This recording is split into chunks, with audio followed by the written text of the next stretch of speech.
সালাম আলাইকুম, আমি রুবেল আহমদ। আশা করি আপনারা সবাই ভালো আছেন। আমি আর আমার বন্ধু রবি চৌধুরী যখন আমরা পয়রানো গেছি হাঁটতে হাঁটতে প্রায় অনেক উপরে আমরা আছি বর্তমানে বলতে।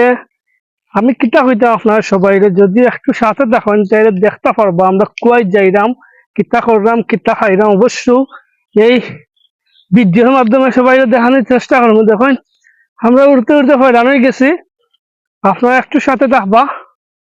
পাহাড় দেখাইবো আপনারা সবাই। পাহাড় বলে বিশাল পাহাড়, কেন সব মানুষ আইতে পারে না, অনেক উঁচু। এভারেস্ট ঠিক আছে একটু উঁচা, তবে এটা এভারেস্টের মতো না, আছে এটা একটু নিচা, ঠিক আছে। তবে দেখানোর চেষ্টা করবো কত উঁচাতে আমরা আইতেও। দেখুন দেওয়া মন অনুভূতি কিরকম কষ্ট আসলে। আমরা এই জায়গাত উঠতে উঠতে